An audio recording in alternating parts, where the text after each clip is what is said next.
When I discovered the forgotten email on my husband's laptop, it was the spark that ignited a storm. For 15 years, I was the silent architect of his corporate empire, constructing his success while he cheated on me. But what he didn't know was that this betrayal would unleash my true strength. As I systematically destroyed everything he built, I converted my pain into a masterclass in revenge. My name is Sarah Mitchell, and this is the tale of how I transformed heartbreak into a remorseless corporate revenge. For 15 years, Mark and I appeared to be the perfect power couple. He was the charismatic CEO of Mitchell Industries, worth over $200 million, and I was the supportive wife who hosted charity galas and smiled for magazine covers. What the world didn't see was that every major business decision, every strategic move, every deal that made him millions, it all came from late-night conversations at our kitchen table where I laid out the plans and he took the credit. But last Tuesday, as I stared at that email notification from his secretary saying can't wait for this weekend in the Hamptons, I've booked the usual suite, everything changed. The betrayal cut deep, but what hurt more was realizing that for 15 years, I had been invisible in my own success story. Have you ever built something beautiful only to watch someone else take all the credit? Have you ever discovered that the person you trusted most saw you not as a partner, but as a tool? Share your story in the comments, because by the end of this, you'll understand why some betrayals deserve more than forgiveness, they deserve complete and total justice. I first met Mark at Wharton Business School in 2008. I was 23, top of my class in strategic management, with acceptance letters from 3 prestigious consulting firms already sitting on my dorm room desk. Mark was 25, charming, confident, the kind of guy who could walk into any room and immediately become the center of attention. But beneath that charismatic exterior was a fundamental problem. He couldn't analyze his way out of a paper bag. Our first interaction was during Professor Henderson's Advanced Corporate Strategy seminar. Mark had been assigned to present a case study on hostile takeovers, but 5 minutes into his presentation, it was clear he was drowning. The financial projections were wrong, his market analysis was superficial, and when Professor Henderson asked about potential regulatory hurdles, Mark just froze. I watched from the back row as this confident man crumbled under basic scrutiny. Something about his vulnerability touched me. After class, I approached him. "Your core thesis about market timing was actually brilliant," I said, even though it wasn't. "You just need stronger data to support it." His relief was palpable. "Would you maybe want to grab coffee and talk about it?" That coffee turned into 5 hours at the library. I didn't just help him fix his presentation. I essentially rewrote the entire thing. I restructured his arguments, rebuilt his financial models, and even coached him on delivery. When he presented the revised version the following week, Professor Henderson called it one of the most sophisticated analyses I've seen from a second-year student. Mark got an A+. I got a grateful smile and dinner at an expensive restaurant where he spent most of the time talking about his vision for starting a tech company after graduation. "I can see the big picture," he said, gesturing expansively with his wine glass. "I know how to inspire people, how to make them believe in something. But the analytical stuff, the numbers and projections, that's never been my strength." "That's what partners are for," I said, not realizing I was writing the script for the next 15 years of my life. Our relationship developed quickly. Mark was unlike anyone I'd ever dated, spontaneous where I was methodical, socially fearless where I preferred the background. He made me feel like I could be more than just the quiet girl with the brilliant mind.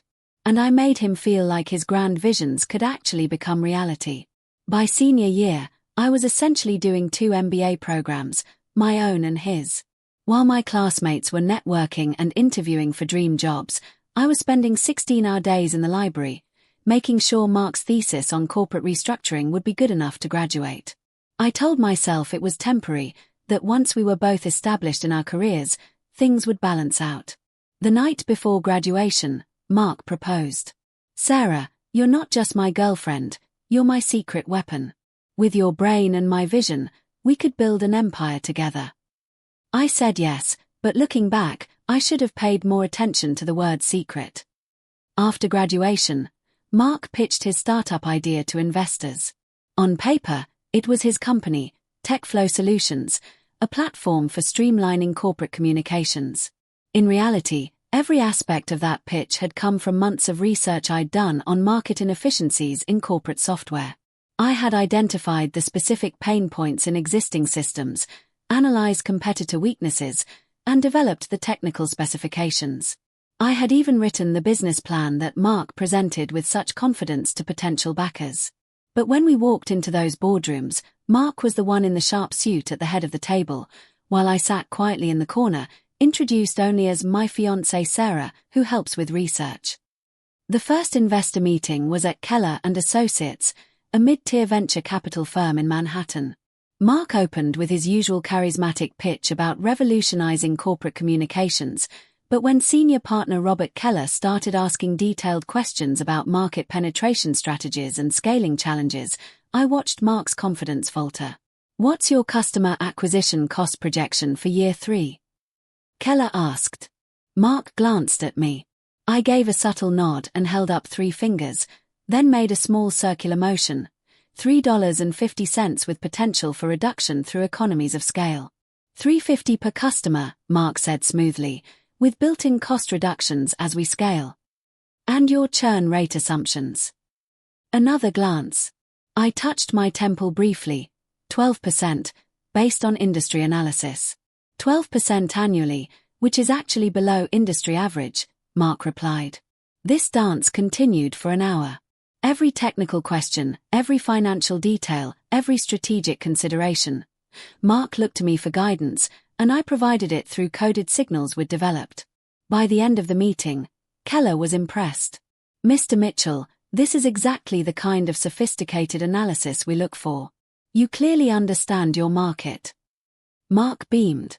"Thank you. I believe in being thorough." We secured $2.3 million in seed funding from Keller & Associates. Mark celebrated by taking me to the most expensive restaurant in the city, where he toasted our success while the business press release identified him as visionary founder Mark Mitchell with no mention of me at all. "This is just the beginning," he said, raising his champagne glass. "In 5 years, we'll be worth hundreds of millions." He was right about the timeline. He was wrong about the we. The early years of TechFlow were a blur of 18-hour days and impossible deadlines. While Mark handled the public face of the company, investor meetings, media interviews, industry conferences, I managed everything that actually required strategic thinking. Product development decisions. I analyzed user feedback data and competitor features to determine our development roadmap. Market expansion. I identified target demographics and developed entry strategies for new sectors. Partnership negotiations. I researched potential partners, analyzed their business models, and developed negotiation strategies that Mark would then execute. Financial planning. I built the models, projected cash flows, and identified potential funding needs that Mark would present to our board. I worked from a small office adjacent to Mark's corner suite, officially titled Director of Strategic Analysis but functionally serving as the brain behind every major company decision.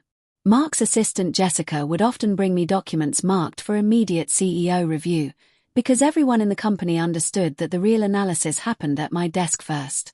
By our 3rd year, TechFlow had grown to 150 employees and was generating $45 million in annual revenue. Mark was featured on the cover of Entrepreneur magazine as the visionary CEO reshaping corporate communications. The article described his intuitive understanding of market dynamics and uncanny ability to anticipate industry trends. I read that article sitting in my office at 11 p.m., working on the quarterly strategic review that would inform our next funding round. Mark was at a networking event, charming potential clients and investors with insights I had provided in our morning briefing. The loneliness of those nights was profound. I would drive home to our empty house in Westchester, too exhausted to cook dinner, and collapse on the couch with takeout containers and industry reports. Mark would often stay in the city for business dinners that sometimes stretched past midnight. "The networking is crucial," he would explain when I asked about his increasingly frequent absences. "I need to maintain relationships with key stakeholders." I accepted this explanation because I wanted to believe that we were building something together, that my behind-the-scenes contributions were as valuable as his public-facing role. When Mark suggested I take his name after our wedding, I agreed, thinking it would symbolize our partnership. Sarah Mitchell, the woman behind the empire. By year 5, my prediction had come true. We were worth hundreds of millions. TechFlow had gone public, and our stock price had tripled in the first year.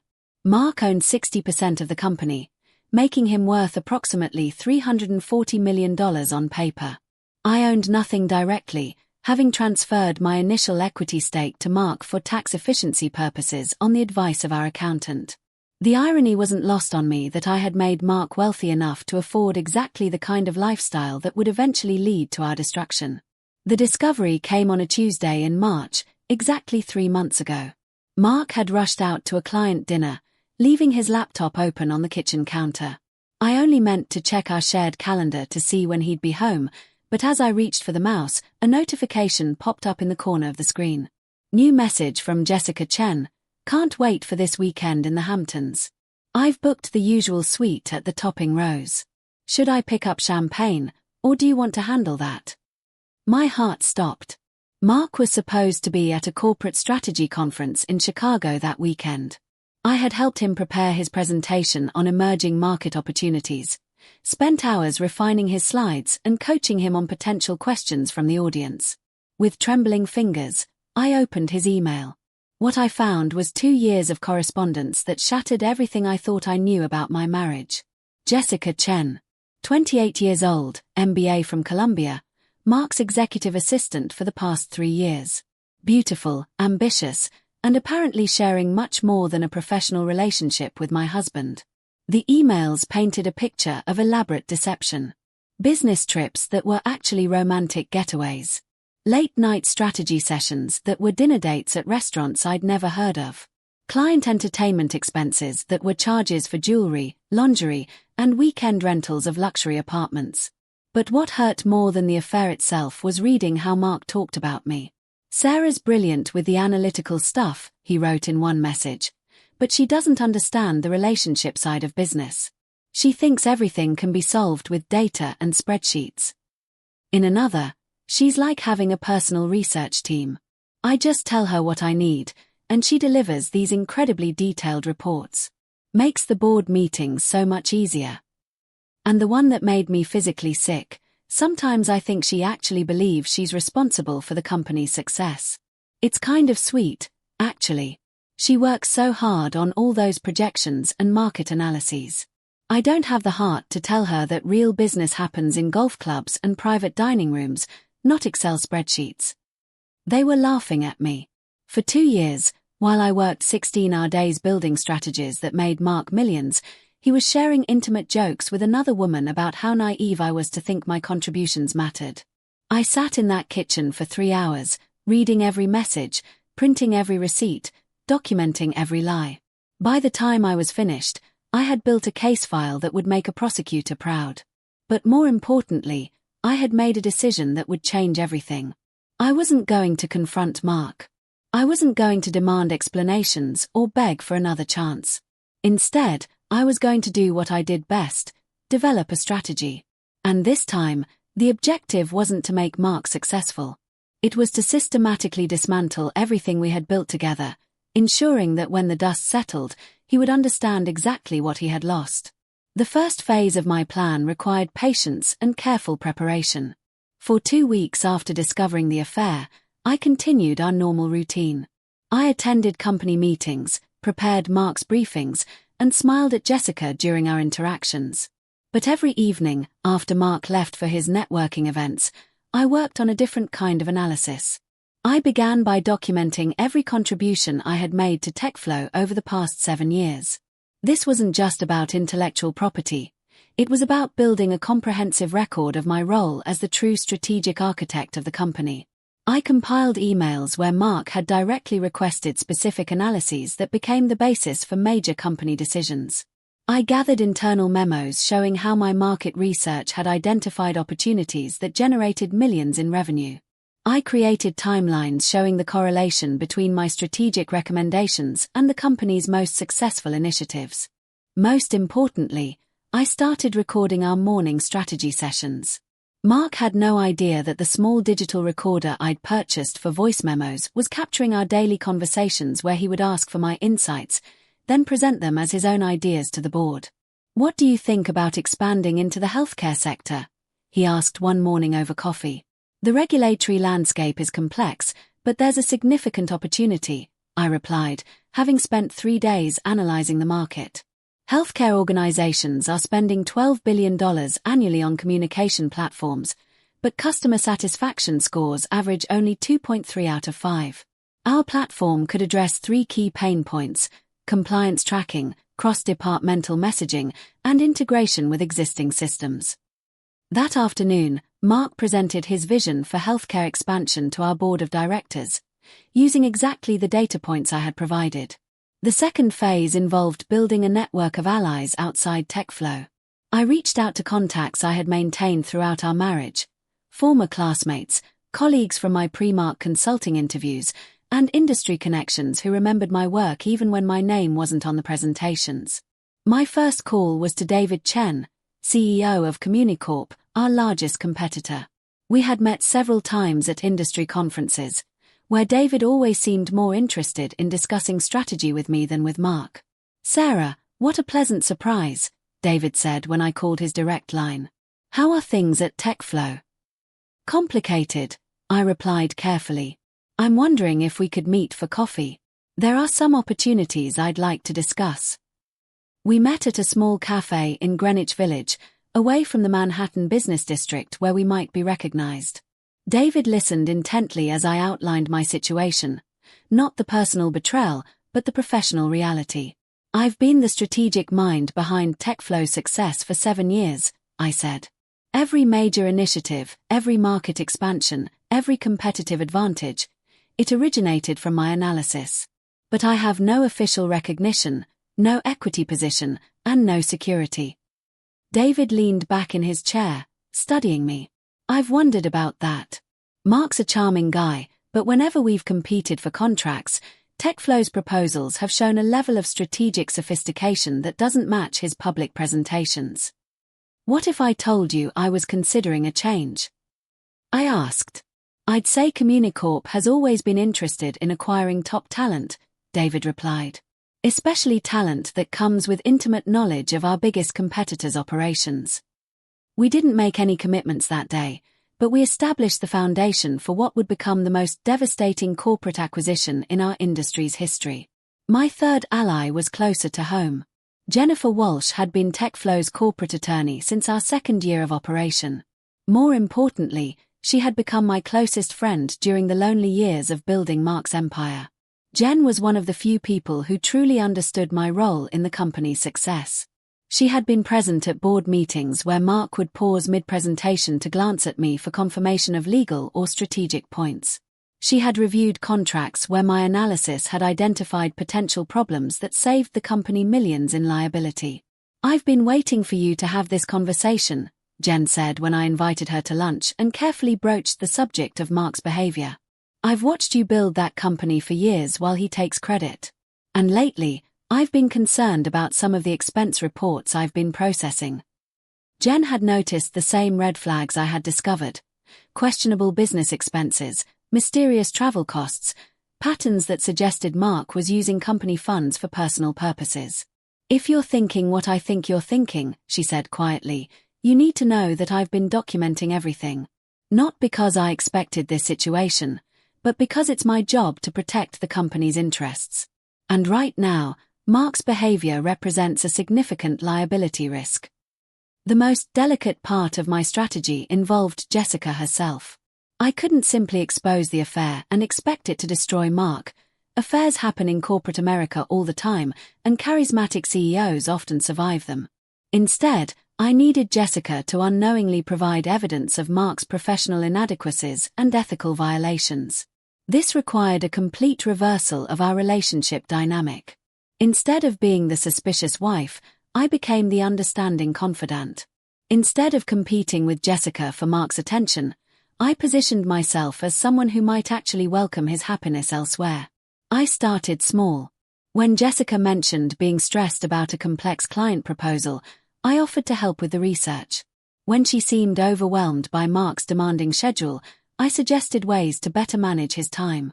Gradually, I became someone she could talk to about the pressures of working closely with the CEO.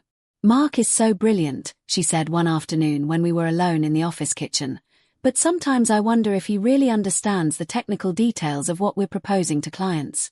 He relies on me to explain things he should probably know himself." I nodded sympathetically. He's always been more of a big-picture person. That's why he needs good people around him to handle the details. These conversations became more frequent and more revealing. Jessica began expressing doubts about Mark's decision-making, his tendency to commit the company to initiatives without fully understanding their implications, his habit of making promises to clients based on capabilities we didn't actually possess. "Sometimes I feel like I'm the one running damage control," she confided.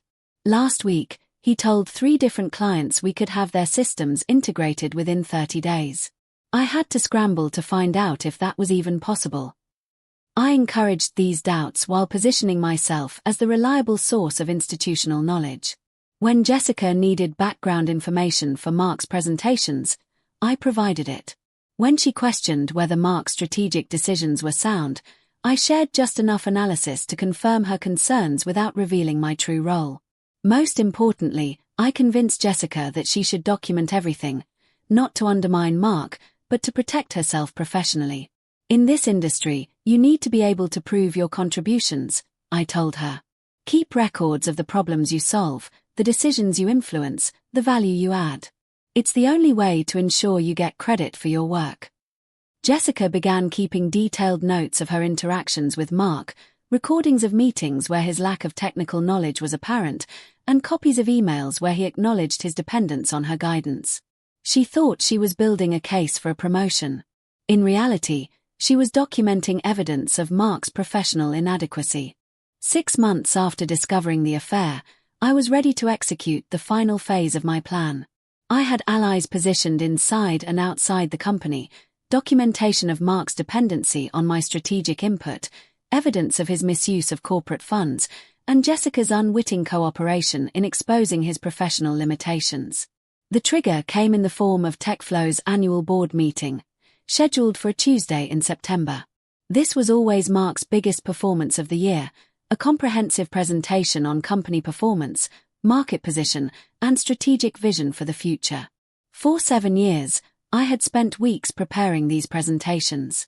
I would analyze every aspect of our business, research competitive threats and opportunities, and develop strategic recommendations that Mark would present as his own insights. This year would be different. 2 weeks before the board meeting, Mark approached me with his usual request. "Sarah, I need you to work your magic on the annual presentation. The board is expecting big things, and I want to show them we're ready for the next phase of growth." I smiled and nodded. "Of course. I'll have a draft ready for your review by Friday." But instead of developing a presentation that made Mark look brilliant, I created something very different. The slides I prepared contained deliberately flawed analysis, questionable strategic recommendations, and financial projections that didn't align with our actual market position. More importantly, the presentation revealed information that would be devastating if Mark couldn't adequately explain or defend it.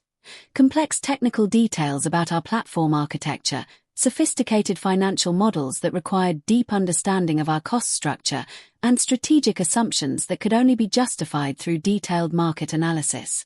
I knew Mark wouldn't review the presentation carefully. He never did. He trusted me to make him look good, and he assumed this time would be no different. The board meeting was held in TechFlow's main conference room, with 8 board members present including our 3 external investors. Mark opened with his usual confident demeanor, clicking through slides that he was seeing in detail for the first time. The first 10 minutes went smoothly, high-level performance metrics and general market observations that Mark could handle easily. But then we reached the technical sections. "As you can see in this analysis of our platform's API integration capabilities," Mark said, reading directly from a slide filled with software architecture diagrams, "our competitive advantage lies in our proprietary middleware solution that enables seamless data flow between disparate enterprise systems." Board member Robert Keller raised his hand. "Mark, Can you explain how this middleware solution addresses the latency issues that have been problems for our enterprise clients? Mark stared at the slide, clearly seeing the technical details for the first time. The middleware solution I had described was entirely fictional, an impressive-sounding system that didn't actually exist. Well, Mark stammered, the technical implementation involves optimized data packet routing that reduces bottlenecks. Are you referring to load balancing algorithms? Asked board member Sarah Kim, our technology advisor. Because what you're describing doesn't align with the architecture outlined in your quarterly technical reports. Mark glanced at me desperately, but I remained expressionless. For the first time in 7 years, he was on his own. The questions became more pointed and technical. Mark's answers became increasingly vague and contradictory. By the halfway point of the presentation, it was clear to everyone in the room that the CEO didn't understand his own company's technology or strategic position. The final blow came when Mark reached the financial projections I had prepared. Instead of the conservative, well-supported forecasts I usually provided, these slides showed wildly optimistic revenue growth based on market expansion into sectors we had never successfully penetrated. These projections show 340% revenue growth over the next 18 months, said board member James Morrison. What's driving this confidence? Mark looked at the slide showing my fabricated analysis. Our expansion into healthcare and financial services will provide new revenue streams that leverage our core competencies. But Mark, Morrison continued, our attempts to enter healthcare have been unsuccessful for 3 years. We've spent $12 million on healthcare sales initiatives with less than $800,000 in revenue. What's changed? Mark had no answer because nothing had changed. The healthcare expansion strategy one had outlined in the presentation was based entirely on false assumptions and data I had deliberately misrepresented. The meeting that was supposed to showcase Mark's visionary leadership instead revealed him as a fraud who didn't understand his own business. By the time he stumbled through the final slides, the board members were exchanging glances that clearly indicated their confidence in his leadership had been shattered. During the break, I stepped outside to make a phone call to David Chen. It's time, I said simply. Are you sure you're ready for this? David asked. I've never been more ready for anything in my life. The hostile takeover bid was announced the following Monday morning. Communicorp, backed by 2 major investment firms, offered to acquire TechFlow for $85 per share, a 30% premium over our current stock price. But the real shock wasn't the acquisition offer. It was the detailed strategic analysis that accompanied the bid, a 47-page document that exposed every weakness in TechFlow's operations, every missed opportunity in our market strategy, and every vulnerability in our competitive position. The analysis was devastating because it was accurate. I had written every word, drawing on 7 years of insider knowledge to create a definitive case for why TechFlow was worth far more than its current management could deliver. Mark's reaction was exactly what I expected. Panic followed by desperate attempts to rally support. He called an emergency board meeting, brought in expensive consultants, and tried to develop a defense strategy against the takeover. But the damage from the previous week's presentation had already been done. Board members who had lost confidence in Mark's leadership were now reading a detailed analysis that confirmed their worst suspicions about the company's strategic direction. The coup de grace came on Wednesday, when a business reporter from the Wall Street Journal published an investigative piece titled The Hollow Executive: How TechFlow's CEO Built a Reputation on Others' Work. The article, based on information provided by an anonymous source, detailed Mark's pattern of taking credit for strategic insights developed by other people. It included quotes from former employees describing how Mark would request detailed analysis from his team, then present their work as his own ideas to investors and media. Most damaging was a series of recorded conversations between Mark and his executive assistant, where he acknowledged his dependence on others for the strategic thinking that had made his reputation. I just tell Sarah what I need, and she delivers these incredibly detailed reports, Mark's voice said in one recording. Makes the board meetings so much easier. The anonymous source, of course, was Jessica. Over months of conversations, I had convinced her to document Mark's professional inadequacies as a way to protect herself. She never realized that her recordings and notes would become the foundation for destroying the man she thought she loved. By Friday, Mark's position had become untenable. The board was facing a hostile takeover from a well-funded competitor, led by a CEO who clearly understood TechFlow's business better than their own management did. Meanwhile, their current CEO had been exposed as a fraud whose strategic insights came from other people's work. The emergency board meeting lasted 6 hours. Mark was asked to defend his leadership, explain his strategic vision, and justify why shareholders should reject an acquisition offer that represented a significant premium. He couldn't do any of those things because he had never actually developed the skills or knowledge necessary to run a technology company. For 7 years, his success had been built on my analysis and strategic thinking. Without me providing the insights, he was just a charismatic man in an expensive suit with nothing substantive to offer. The board voted unanimously to accept Communicorp's acquisition offer and to remove Mark as CEO effective immediately. But the real revelation came during the transition negotiations, when David Chen announced that the acquisition included a condition that had not been made public. Sarah Mitchell, currently serving as Director of Strategic Analysis, would be retained as Chief Strategy Officer for the combined organization, with a compensation package that reflected her true contribution to TechFlow's success. "We've been impressed by Ms. Mitchell's strategic capabilities for years," David said in the press announcement. "This acquisition is as much about securing her expertise as it is about combining our company's operational strengths." Mark stared at me across the conference table as the full scope of my plan became clear. I hadn't just destroyed his career, I had claimed the recognition and compensation that should have been mine all along. The personal confrontation came that evening, when Mark stormed into our home office where I was calmly reviewing the legal documents for my new position. "You did this," he said, his voice shaking with rage and disbelief. "You destroyed everything we built together." I looked up from my papers, my voice steady and calm. "Everything WE built. Mark, when was the last time you generated an original business idea? When was the last time you analyzed a market trend or identified a growth opportunity without my input?" He stood there speechless, his face red with anger and humiliation. "I didn't destroy what we built together," I continued. "I reclaimed what I built alone while you took the credit and shared the joke with your girlfriend. Sarah, I know about Jessica, and I know you're hurt, but this is insane. You've ruined both of our lives over a relationship that didn't even mean anything." I stood up slowly, facing the man I had made wealthy and powerful through 15 years of invisible contribution. "This isn't about Jessica, Mark. This is about the fact that you built your entire identity on work you didn't do, insights you didn't have, and strategic thinking you're incapable of. Jessica was just the catalyst that made me realize I deserved better than being your secret weapon." The final revelation came 2 weeks later, during what should have been a routine meeting about transition logistics. Jessica walked into the conference room carrying a thick folder of documents. "I need to apologize to everyone," she said, her voice trembling. "Especially to you, Sarah." She opened the folder and spread out dozens of emails, recorded conversations, and detailed notes documenting not just her affair with Mark, but his complete dependence on my strategic guidance. "Sarah convinced me to keep records of everything," Jessica explained. "She said it would protect me professionally.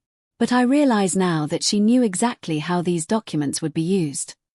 The recordings were devastating. Mark admitting he didn't understand TechFlow's technology.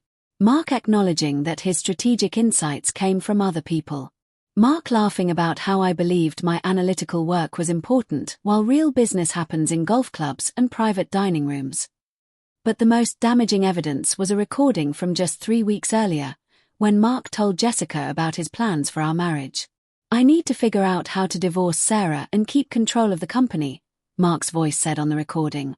"She thinks she's important because she does all the analytical work, but investors fund personalities, not spreadsheets. Once I establish my own strategic team, I won't need her anymore." The room fell silent as everyone absorbed the implications. Mark hadn't just been unfaithful, he had been planning to systematically remove me from the company I had built while keeping all the financial benefits for himself. "The plan was to wait until after the IPO windfall," Jessica continued, reading from her notes. Mark said once his stock options vested, he could afford to cut loose the deadweight and start fresh with someone who understood that business is about relationships, not research. I looked at Mark, who had turned pale as his own words played back in the room. This hadn't been just an affair. It had been a calculated plan to steal the company I had built and discard me once my usefulness had been exhausted. Well, I said quietly, I suppose I should thank you both. You've confirmed that my strategy was not only justified, but necessary. 6 months later, I'm sitting in the corner office that was always meant to be mine. The view from the 47th floor of Communicorp Tower overlooks Central Park, and every morning when I arrive, I'm reminded of how far I've traveled from the small adjacent office where I used to ghostwrite Mark's success. TechFlow's integration with Communicorp has exceeded all expectations. The strategic initiatives I developed are generating $200 million in additional annual revenue. The healthcare expansion that Mark couldn't explain to the board has become our fastest-growing division. The technical innovations I had secretly been developing are now patented under my name, generating licensing fees that will pay dividends for decades. My compensation package reflects my actual contribution for the first time in my career, $2.8 million in annual salary, plus equity stakes that make me worth approximately $45 million on paper. More importantly, I finally have the title and recognition that match my role, Chief Strategy Officer, with direct reports including teams I had been informally managing for years. Mark, meanwhile, faces a very different reality. The SEC investigation into TechFlow's financial irregularities has uncovered systematic misuse of corporate funds. The $340,000 in personal expenses charged to company accounts, hotel suites, expensive jewelry, private apartment rentals, constitute securities fraud when committed by a public company CEO. His legal troubles extend beyond financial crimes. The revelation that he had systematically taken credit for other people's work has made him unemployable in the technology industry. No reputable company will hire a CEO whose strategic insights were proven to come from subordinates he later planned to discard. The divorce proceedings have been swift and decisive. With documented evidence of adultery, financial fraud, and plans to systematically steal marital assets, Mark's legal position is hopeless. Our prenuptial agreement, which I had insisted upon despite his objections, protects my individual assets while giving me rights to recover damages for his misconduct. The house in Westchester, the art collection, the investment accounts, everything accumulated during our marriage will be divided according to actual contribution rather than legal title. And for the first time, my contributions are being properly valued and compensated. But the most satisfying outcome has been watching Mark face the consequences of his professional inadequacy.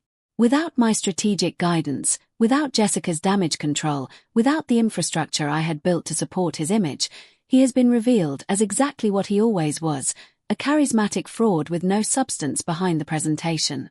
Jessica has landed a communications role with a mid-tier consulting firm, making approximately 1/3 of her previous salary. She learned the hard way that being beautiful and well-connected isn't enough when your professional reputation has been destroyed by association with a disgraced CEO. Our last conversation was 3 months ago, when she called to apologize for her role in Mark's deception. I thought I was building something real with him, she said, her voice hollow with regret. I didn't realize that everything impressive about Mark actually came from you. Now you understand why I did what I did, I replied. Mark didn't just betray our marriage. He stole 15 years of my professional life and planned to discard me once my usefulness expired. Some betrayals deserve more than forgiveness, they deserve complete and total justice. Looking back, I don't regret the years I spent building Mark's empire. Every late night, every sacrificed opportunity, every moment of invisible contribution was building toward this outcome. I learned how to think strategically, how to analyze complex business problems, how to develop innovative solutions that generate real value. Most importantly, I learned that success built on deception is fundamentally unstable. Mark's reputation collapsed so quickly because it was never based on genuine expertise or authentic accomplishment. When the foundation is hollow, the entire structure becomes vulnerable to systematic dismantling. The corporate world has taken notice of my story. Harvard Business Review published a case study on the hidden strategic contributor that uses TechFlow as an example of how organizations fail to recognize and retain their most valuable talent. I've been invited to speak at industry conferences about strategic leadership and the importance of intellectual honesty in corporate management. But the most meaningful recognition has come from other women who reached out to share their own stories of invisible contribution and unrecognized expertise. I've heard from researchers whose work was published under their supervisors' names, from analysts whose insights made their bosses wealthy, from strategic thinkers who spent years building other people's reputations. To anyone listening who feels invisible in their own success story, remember this. Your contributions have value, regardless of whether they're officially recognized. Document everything. Build your network. Wait for the right moment. And never let anyone convince you that your intelligence and strategic thinking are less valuable than charisma and social connections. The phone call that changed everything came last month. I was reviewing quarterly projections in my new office when my assistant informed me that Mark Mitchell was on line 1, requesting to speak with me. I hadn't heard from Mark directly since the divorce proceedings concluded 6 months earlier. Our only communication had been through attorneys handling the final asset transfers and SEC cooperation requirements. I almost told my assistant to take a message, but curiosity got the better of me. "Hello, Mark," I said, my voice professionally neutral. "Sarah." His voice was different, hollow, stripped of the confident charm that had once made boardrooms fall silent with attention. "I need to talk to you. Not about legal stuff. About everything." There was something broken in his tone that I had never heard before. The man who had once commanded million-dollar investments with his charismatic presentations sounded defeated, desperate.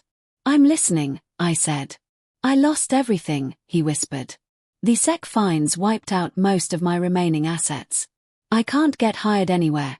Every company runs background checks that turn up the fraud charges. I'm living in a studio apartment in Queens, working as a sales coordinator for a medical equipment company." I said nothing, letting the silence stretch between us. "But that's not why I'm calling," he continued. "I'm calling because I finally understand what I did to you. All those years, I told myself I was the visionary and you were just support staff. I convinced myself that ideas were more valuable than execution, that relationships mattered more than analysis. And now?" I asked. "Now I realize that every success I ever had came from your mind. Every brilliant strategy, every market insight, every competitive advantage, it was all you. I was just the guy in the nice suit who could sell your ideas to people who were too impressed by confidence to ask hard questions." The admission hung in the air between us. For 15 years, I had waited to hear Mark acknowledge the truth about our partnership. Now that it had finally come, it felt hollow, meaningless. "I'm not calling to ask for forgiveness," Mark said quietly. "I know what I did was unforgivable. I'm calling to ask for something else." "What's that?" "A job. Any job. I'll work for you, Sarah. I'll be your assistant, your researcher, whatever you need. I need to work for someone who actually knows what they're doing. For the first time in my life, I want to learn from someone smarter than me instead of pretending to be something I'm not." The request was so pathetic, so completely reversed from our previous dynamic, that I almost laughed. Mark Mitchell, the former CEO who had once been worth hundreds of millions, was begging his ex-wife for an entry-level position at the company he had inadvertently helped her acquire. "Mark," I said slowly, "do you understand what you're asking? I'm asking for a chance to do something real instead of just taking credit for other people's work. I'm asking to work for someone who might actually teach me how to think strategically instead of just performing strategy." I considered the proposal for a long moment. There was a certain poetic justice in the idea of Mark working as my subordinate, finally learning the skills he should have developed decades earlier. But there was also something deeply sad about a 43-year-old man whose entire professional identity had been built on deception. "I'm sorry, Mark," I said finally. "But I don't think that would be healthy for either of us. You need to build something genuine for yourself, not spend the rest of your career trying to make up for what you did to me." "Then what am I supposed to do?" he asked, and for the first time since I'd known him, Mark sounded genuinely lost. "Learn," I said. Take some business courses. Start small with a company that will let you develop real skills instead of just leveraging your personality. Stop trying to be the CEO and figure out what you're actually good at. There was a long pause. When Mark spoke again, his voice was barely audible. I'm scared, Sarah. For the first time in my life, I don't know how to move forward. I built everything on being Mark Mitchell, the visionary CEO. Without that identity, I don't know who I am. Then maybe it's time to find out, I replied. We hung up without saying goodbye. I sat in my office for a long time afterward, looking out at the city skyline and thinking about the strange circular nature of justice. Mark had spent 15 years stealing my intellectual contributions and dismissing my strategic capabilities. Now he was acknowledging that his entire identity had been built on my work, and he was asking me to teach him how to be the person he had always pretended to be. But I had moved beyond the need for his acknowledgement or gratitude. My revenge was complete not because Mark had been destroyed, but because I had finally claimed my rightful place in the professional world. I was no longer the invisible woman behind a successful man's empire. I was Sarah Mitchell, Chief Strategy Officer, building my own legacy with my own hands.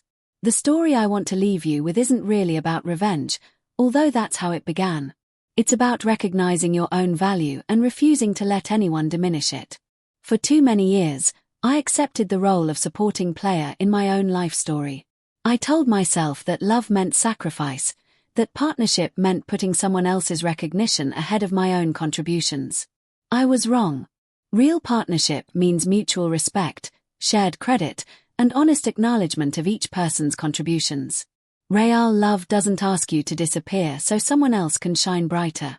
If you're listening to this story and recognizing yourself in my experience, if you're the analytical mind behind someone else's success, if you're doing the real work while someone else gets the credit, if you're being treated as a supporting character in your own life, then I want you to know that you have choices.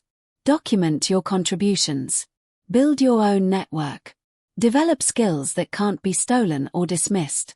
And most importantly, never let anyone convince you that your intelligence, your strategic thinking, your analytical capabilities are somehow less valuable than charisma, connections, or social performance. The business world is full of Mark Mitchells, charming presenters who built their success on other people's ideas. But it's also full of opportunities for people like us, the strategic thinkers who can see patterns, analyze complex problems, and develop solutions that generate real value. Your story doesn't have to end with you remaining invisible. Sometimes the best revenge is simply stepping into the light and showing the world what you're really capable of when you're not hiding behind someone else's shadow. Have you ever been the invisible force behind someone else's success? Have you ever discovered that someone you trusted was planning to take credit for your work and discard you once your usefulness expired? Share your story in the comments below. I want to know that I'm not alone in understanding what it means to build something beautiful only to watch someone else claim it as their own. And if you've made it this far, you know there's power in strategic thinking, patience, and perfect execution.